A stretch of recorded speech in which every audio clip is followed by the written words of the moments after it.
A previdência do servidor público está de cabeça para baixo. Muitas mudanças. O servidor público agora vai precisar de uma previdência complementar. Esse é o assunto do My News Entrevista Previdência. A gente vai conversar com alguém que conhece tudo do que está acontecendo. Roda essa vinheta, André, para a gente saber mais sobre a previdência do servidor público.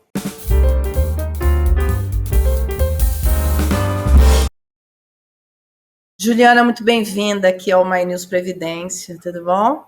Tudo jóia, Mari, você, muito obrigada pelo convite.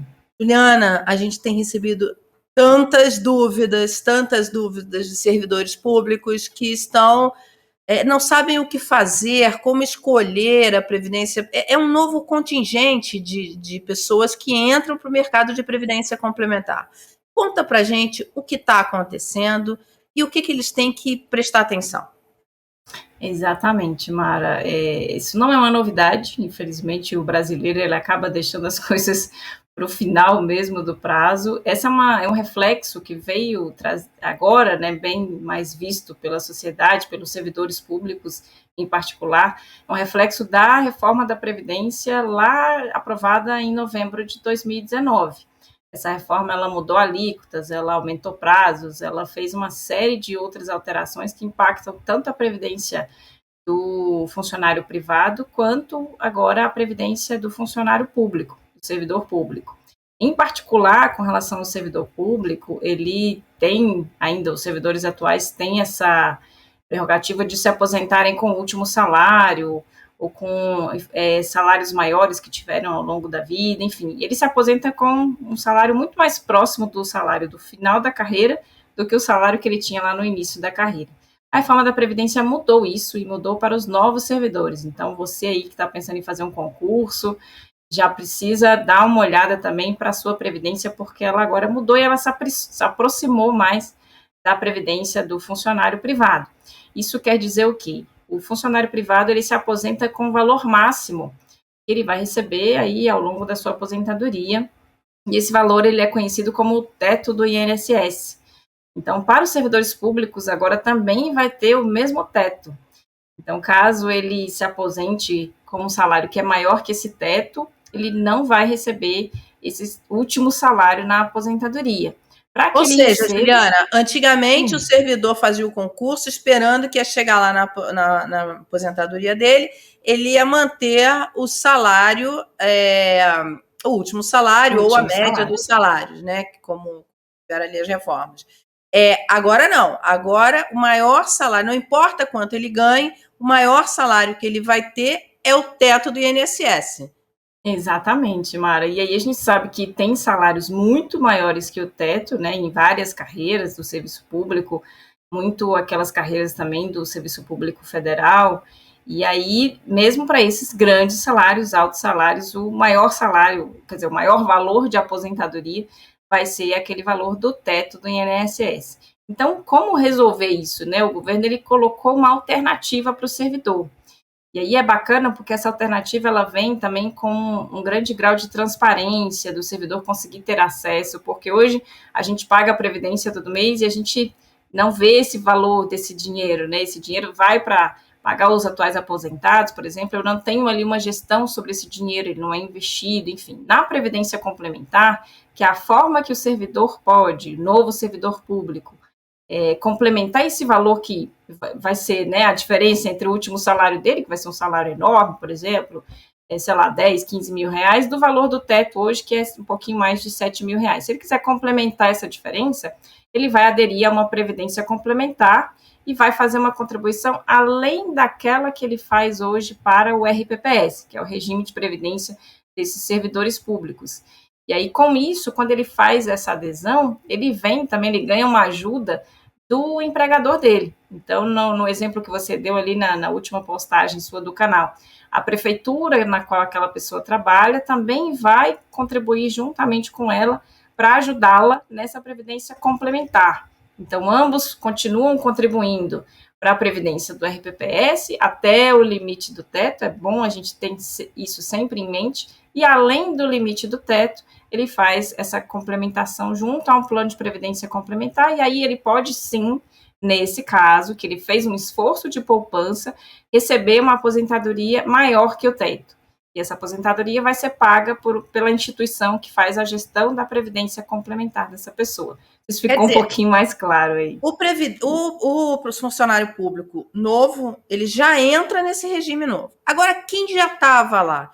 Você vai ter gente que está migrando, que precisa migrar, que vai migrar, que pode migrar, não vai migrar.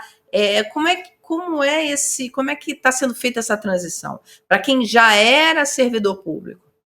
Para quem já era servidor, Mara, nada muda com relação à previdência dele lá hoje. Aí, assim, a opção da migração, ela vai ser muito particular de cada prefeitura, de cada estado.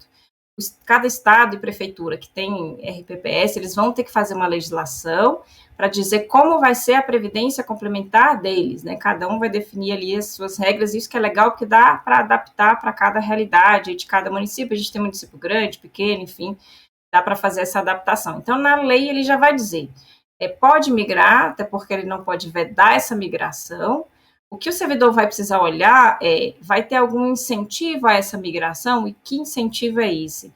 O servidor, ele já trabalha há um tempo, digamos, ele trabalha já há 5 anos na prefeitura e ele tem um salário que é maior que o teto. Se ele optar por migrar para o novo regime, o que ele está querendo dizer? Não, então eu quero que a minha regra seja a nova, eu não quero a regra antiga.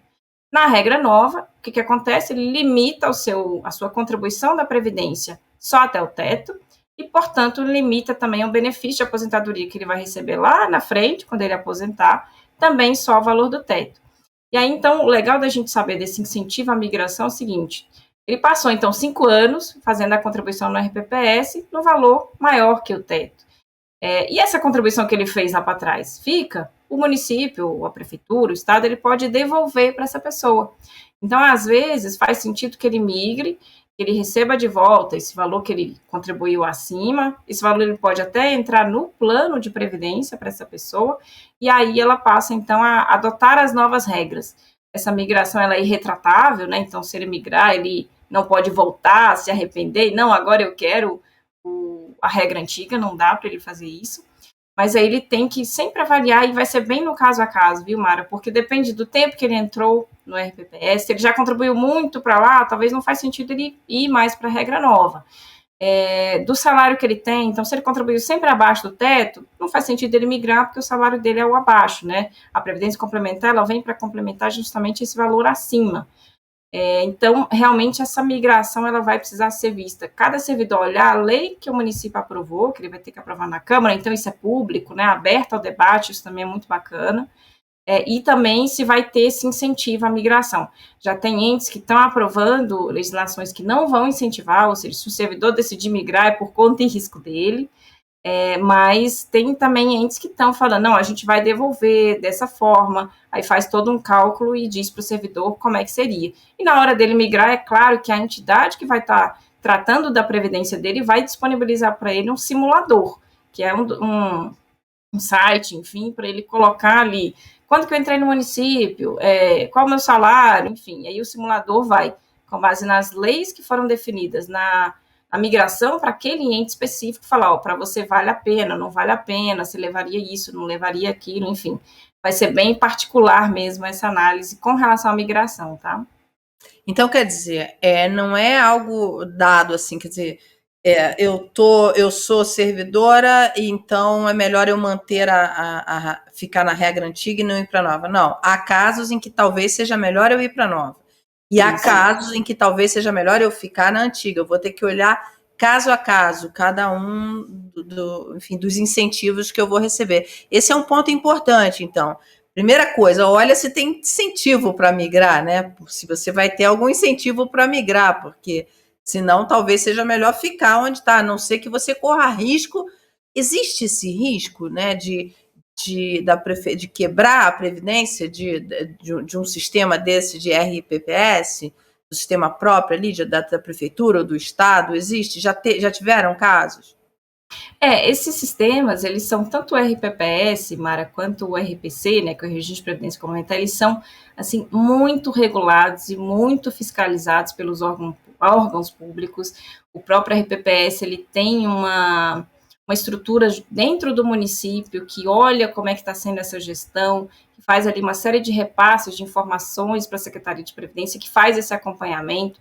Por sua vez, a Previdência Complementar tem ali o olhar de lupa, né, que a Previc faz toda a verificação das informações, é prestada informação para a CVM, enfim, eu acho que assim, a gente tem hoje uma realidade totalmente diferente daquele momento que a gente teve lá atrás, que a gente tem notícias de até próprias CPIs que já foram criadas para fazer essa investigação de atos que, infelizmente, estamos todos passíveis, porque a gente lida com gente, né, com pessoas. Então, essa gestão, ela, infelizmente, ela já teve muitas notícias ruins, mas que a gente agora vê muita regulação, muita fiscalização em cima, justamente para evitar que se repitam esses casos, que é uma mídia muito ruim, né, que não traz nada, não acrescenta aí para a gente ter o crescimento que esses sistemas tanto precisam.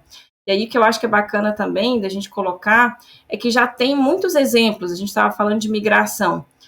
A própria União, né, juntamente lá com as entidades que administram o plano de previdência dos servidores públicos das instituições federais, então das instituições vinculadas à União, que é a FUNPRESP do Executivo e a FUNPRESP do Judiciário, eles fizeram já vários processos de migração, então já tem como os entes, estados, municípios que vão precisar trabalhar isso também, já tem um exemplo, já tem um como fazer, né, como é que eles desenvolveram aqui o item, por exemplo, que você colocou muito bem, o que incentiva, o que não incentiva, como é que eu comunico. Então, é bacana porque a gente já tem processos que para servir de exemplo, para que os entes não fiquem ali tão, né, sem saber como fazer, como começar, qual seria a melhor forma. Geralmente é dado um prazo após essa aprovação, essa definição das regras. Esse prazo ele não pode ser um prazo curto. Então, sei lá, 6 meses, 1 ano, para que a entidade possa ali conversar com essas pessoas, sensibilizá-los, explicar como é que funciona, como a gente está falando, é um assunto muito complexo. As pessoas não paravam, principalmente os servidores públicos, para saber sobre sua previdência e como que ele poderia ter um resultado melhor. Agora ele vai precisar se dedicar a isso, vai precisar aprender um pouquinho mais, mas o que eu acho que é de ganho, que vem muito de uma postura positiva do governo, de trazer essa gestão muito para perto do servidor. Então, assim como no RPPS ele tinha ali um fundo que era gerido, na Previdência Complementar, ele também vai poder participar, ele vai poder dar sua opinião, ele vai poder acompanhar o extrato da sua conta, né? É muito bacana porque isso fica muito próximo do que ele já faz hoje com o banco. Um banco que ele tem a conta corrente, então ele consegue ver o extrato, eu contribuí com esse valor, o meu empregador aqui, a prefeitura também colocou um outro valor, teve um X reais de rentabilidade, porque esse dinheiro vai ser investido e vai dar para ele um montante maior lá na aposentadoria.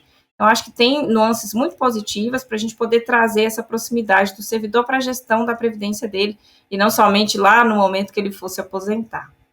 É interessante, eu vi casos, por exemplo, você citou a FUNPRESP, eu vi casos na FUNPRESP de gente que não migrou quando poderia migrar e iria receber um incentivo para migrar, um bônus para migrar, e não migrou e depois se arrependeu e depois não pôde migrar mais, porque fica aberto também só um período para poder fazer a migração. Da mesma forma que você não pode voltar, você não pode também migrar. Então, se lá na frente você descobre que o incentivo era bom, enfim, poderia melhorar e engordar a sua aposentadoria, se você não migrar... Outro ponto que é importante, Juliana, é o seguinte, essas questões da Previdência, elas são muito... atacadas é que eu digo, atacadas não só no sentido ruim, mas atacadas de serem alvo de várias notícias que são, às vezes, notícias falsas, às vezes, informações erradas, às vezes, manipulação política, enfim. Então, onde buscar a informação correta? Porque isso é uma preocupação, porque muita gente usa isso politicamente, né? Essa mudança que está tendo na Previdência. Eu acho que o site da própria Secretaria de Previdência, Mara, ele é um site que tem trazido uma grande preocupação, isso também é muito bacana, porque o governo tem tentado municiar os estados e municípios de modelos do como fazer, porque é um processo totalmente novo, como a gente falou, isso não existia para servidor público, foi criado lá em 2019, teve-se um prazo para que os entes fizessem esse processo todo de criação de lei, aprovação de processo seletivo e definição da entidade de comunicação para o servidor. Mas aí a gente está num cenário muito sui generis agora, a gente está terminando ou tentando terminar aqui uma pandemia, tivemos eleições municipais que agravou, né, um pouco mais esse assunto, porque a equipe que estava saindo não tocou, e a que chegou precisava tomar pé da situação, enfim. Então, a gente está aí com prazo para fazer esse processo seletivo e definir quem vai ser, implementar o processo em si e começar a tratar junto com o servidor. Então, a Secretaria de Previdência, ela tem trazido como se fosse e-books, ela tem trazido orientações ali, sim, explicando o que é a Previdência Complementar, como é que implementa, quais são os modelos, o que o gestor precisa olhar numa entidade, para aquela entidade ser interessante com relação a custos, a estrutura, a própria rentabilidade dos recursos. Então, a Secretaria tem municiado tanto os entes, que são os estados e municípios que vão precisar operacionalizar isso, como que eles fazem, trazido modelos de projeto de lei, modelos de proposta técnica, quanto também prestado informações para o servidor. E aí, também aliada a essa comunicação da Secretaria de Previdência, cada servidor ele vai precisar obter informações junto à instituição que vai gerir o seu plano, porque aí a regra vai ser cada servidor, então, a gente tem aqui já na BB Previdência entes que fizeram adesão, então, entes, por exemplo, do estado do Amazonas, os servidores do estado do Amazonas, eles vão aderir ao plano que a BB Previdência administra, porque foi a entidade vencedora do processo seletivo que o estado do Amazonas fez, quando ele avaliou várias outras entidades, ele viu que a proposta que a BB Previdência ofereceu, ela era mais vantajosa por uma série de quesitos ali técnicos que eles fizeram junto à comissão de avaliação. Então, o servidor do estado do Amazonas vai buscar informação sobre o seu plano junto à instituição que administrará o seu plano, nesse caso a BB Previdência, porque a gente tem aqui as regras específicas do plano que ele está aderindo, toda a forma de comunicar, como que ele vai estar atreladas essas regras à lei de implementação do regime lá pelo Estado, que a Câmara Legislativa aprovou, que teve amplo debate também junto aos servidores, junto às representações de sindicatos, enfim. Então, o servidor ele precisa sempre saber o canal daquela instituição. Aqui na BB Previdência, a gente tem diversos canais, como a própria consultoria, nosso 0800, que está à disposição, e-mail, chat, fale conosco, todas as nossas redes sociais também à disposição. Então, a gente já vai ter comunicações direcionadas para essas pessoas, e aí o interessante é que cada servidor busque exatamente aquela instituição que venceu o processo seletivo. E aonde que está escrito, né? Essa instituição vai, juntamente com os RHs das prefeituras, e fazer com que essa informação chegue a esse servidor, mas também no próprio site da secretaria tem ali a informação de quais entes que já implementaram, qual foi a instituição que venceu o processo seletivo em cada uma das prefeituras que precisam fazer essa implementação. Então, já tem bastante transparência com relação a isso do governo e da instituição que vai ser contratada para a gestão aí de cada prefeitura. E aí ele vai ter acesso a como esse dinheiro está investindo, se está sendo investido em ações, em renda fixa, ele recebe um extrato do retorno desse investimento mensalmente, ele pode acompanhar, pode questionar, enfim. Isso, ele tem um acompanhamento hoje muito, fazendo uma analogia aqui que também está muito divulgado, o acompanhamento que a gente tem hoje do nosso extrato do FGTS, né, Mara? A gente vê ali que todo mês a instituição foi lá, depositou, você consegue ver o rendimento. Então, não necessariamente uma vez por mês. O acesso ao extrato, por exemplo, na BB Previdência está para ele online, tanto no site quanto no aplicativo, ele consegue acessar ali com a senha que ele criou, ver a informação de contribuições que ele fez, que o município também fez para ele, e a rentabilidade, e aí uma vez no mês, aí sim, a gente passa para ele um informe, sua rentabilidade esse mês foi de X, ela foi maior ou menor, enfim, teve um impacto do dólar, teve um impacto da bolsa, a gente sabe que todos esses impactos trazem aí uma rentabilidade para o nosso participante, e a gente explica para ele numa linguagem que ele vai entender, né, porque a gente sabe que o mundo dos investimentos também é um mundo aí que é um assunto denso, então a gente faz ali um reporte mensal da rentabilidade e como é que estão investidos os recursos dele. Juliana, esse aporte que ele vai ter que fazer, quer dizer, diferentemente do sistema anterior, no sistema anterior ele contribuía lá, tal, e nesses últimos anos ele aumentou, inclusive a contribuição por conta de desajustes do setor, e ele contribuía, mas o sistema ele contribuía para pagar quem já estava aposentado. Agora não. Agora, tudo bem, ele tem um pedaço que continua nesse sistema. Continua igual. E vai até o limite do teto do INSS. E tem o pedaço do complementar, que é uma conta dele. Quer dizer, o benefício dele vai depender do quanto ele contribuir nessa conta. É isso. Exatamente isso, Mari. E aí é o que a gente falou, essa parte complementar, ela incide sobre a remuneração dele, que é maior do que o teto. Então, naquele exemplo lá de um salário de 10 mil, vai incidir sobre a diferença dos 7.078 até os 10 mil. E aí, exatamente essa, é muito bacana essa forma de você trazer essa educação previdenciária para o servidor. Então, o que você falou, se eu contribuir sobre esses 3 mil, um pouquinho menos de 3 mil, com 1% do meu salário, vai ser realmente uma contribuição muito baixinha, vai me dar um benefício lá na frente, daqui 20, 30 anos, muito pequenininho. Então, é a sua disciplina de quanto você quer investir no seu futuro, na sua qualidade de vida, lá quando você não tiver mais o salário, não tiver a parte de cesta alimentação, enfim, o auxílio para o plano de saúde, que os empregadores colocam isso como um benefício para o funcionário. Então, o servidor público também vai precisar pensar nisso depois. E o mais legal disso tudo é que o Estado, o município, acompanha ele nesse percentual de contribuição. Então, pois esse é o ponto que eu queria chegar com você, quer dizer, essa paridade de contribuição. Todos eles vão contribuir com a mesma paridade em 100%? Por exemplo, eu contribuo 1, ele vai contribuir 1, eu contribuo 2, ele vai contribuir 2, ou vai diferenciar cada estado e município, está determinando uma paridade diferente, uma contribuição diferente? Essa paridade, ela sempre vai existir, Mara. O que vai diferenciar entre estados e municípios é até onde o município vai. Então, a gente tem a União, que ela vai até os 8,5%, incidindo sobre essa parcela que é maior que o teto. Então, nesse exemplo que eu falei, 1%, o município também iria só até o 1%. Aí 2, 2, 3, 3 e assim sucessivamente até os 8,5%. Se esse servidor decidir colocar 10% do seu salário, ele vai receber do município só os 8,5%. Então, a diferença é nesse limite. Então, tem município que está colocando o limite de 8,5%, tem município que é 14%, tem município que é 5%.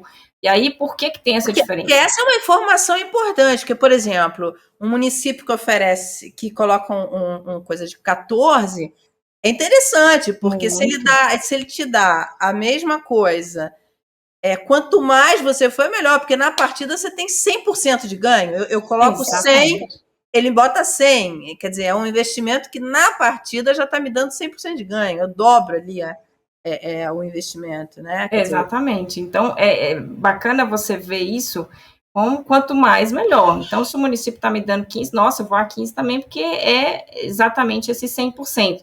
Mas tem municípios que avaliaram ali a sua capacidade orçamentária, se ele conseguiria, enfim, né, trabalhar, qual percentual que ele conseguiria trabalhar ali, olhando exatamente quanto que ele já gasta hoje. Tem municípios que têm já contribuições para o RPPS bem acima dos 14% que a gente vê por aí. Então, realmente, caso a caso, aí o município vai olhar como é que está o caixa e vai definir ali qual é o máximo que ele pode ir, porque já é uma conta máxima. É o que você falou, se todo mundo tiver a educação previdenciária em dia e falar, nossa, eu vou no máximo aqui, ele já sabe exatamente quanto que ele vai ter de custo com esse pagamento dessa previdência complementar ali todo mês e todo ano. Mas a conta é exatamente essa. E onde que está escrito, Mara, que também é importante trazer para os servidores, essa alíquota máxima? Na lei que cada município vai criar, que vai ser aprovada pela Câmara, vai estar dizendo lá, o município vai contribuir no máximo até X. E aí ele consegue saber também qual é o máximo que ele pode ir para ganhar 100% do que o município pode colocar para ele. Essa é uma informação importante, inclusive, para saber se vale a pena migrar ou não, né? Porque quanto menor o limite ali que o município coloca, pode ser menos interessante migrar. Então, vamos lá. A gente tem que estar caminhando para o fim aqui, porque a gente já estourou o nosso tempo. Vamos fazer um resumo aqui da nossa ópera. O primeiro ponto para avaliar é quanto tempo você tem trabalhando nesse município ou nesse estado, para você avaliar se vale a pena ou não migrar. Então, muita atenção nisso, porque vai ser de caso a caso e você tem que identificar as suas variáveis específicas ali. Exato. Para poder decidir. Talvez para você seja interessante migrar, porque você vai ter um retorno maior na aposentadoria, e para o seu colega do lado, talvez seja interessante não migrar. Não existe uma regra ali definida. E os pontos ali que você tem que avaliar é incentivo, né? Se vai ter incentivo nessa migração, que incentivo é esse, quanto de incentivo, quanto que o município ou o estado vai aportar ali na paridade do que você vai aplicar. Então, você aplica, como a Juliana falou, se é até 8,5, se é até 14, se é até 20, enfim, quanto que ele vai aplicar ali junto com você. Que mais? Tempo de serviço, idade, que mais, Juliana, que ele tem que usar aí nessa avaliação? E aí a gente falando aqui agora da entidade que foi contratada para gerir essa previdência, Mara, é bacana ele olhar o porte dessa entidade, é uma entidade que já está no mercado tem bastante tempo, quais são os níveis de rentabilidade que essa entidade já traz para os seus clientes, porque ela é uma entidade que já tem uma história, que já tem ali uma estrutura, como é que ela atende, o que ela disponibiliza para me atender. Tem um aplicativo, tem um site, ela está presente nas redes sociais, tem mídia positiva com relação a ela. Então, os outros clientes que ela atende, o que eles falam dessa instituição? E aí, também, uma coisa que é interessante a gente trazer, Mara, porque o servidor que está lá hoje, no município, ele pode aderir a essa previdência também, complementar, sem deixar de ter as regras que ele tem lá. Peraí, calma, confundiu tudo. É o terceiro cenário aqui, a gente chama isso de adesão facultativa. O servidor que está lá, já está há um tempo, não, já estou perto de me aposentar, não quero migrar, não, mas eu quero aderir. E aí ele quer aderir por quê? Porque ele viu que é uma instituição que já vai fazer a gestão, ele não vai precisar se preocupar de pagar nenhum boleto, isso vai ser debitado ali no contra-cheque dele, pelo empregador dele. Então ele adere, faz as suas contribuições sozinho, para que ele lá, quando ele se aposentar pelo RPPS, que ele vai ter o valor dele da aposentadoria, ele também possa pedir uma aposentadoria pelo RPC. Então, ele vai fazer suas contribuições. Na verdade, isso daí é uma alternativa de investimento para ele, Exatamente. Né? Ele tem mais uma alternativa de investimento para ele para a aposentadoria. Exatamente, isso. Exatamente. Legal, Juliana, muito obrigada, viu, pelo seu tempo. Acho que você vai vir muitas vezes aqui no canal, porque esse assunto é complexo, tem muitas dúvidas e a gente vai continuar falando. Olha, se você tiver mais dúvida, coloca aqui, manda para esse e-mail, coloca nesse QR Code que a gente responde para você. A gente vai chamar a Juliana mais vezes aqui e esse é um assunto que vai estar presente aqui no My News Previdência. Até a próxima.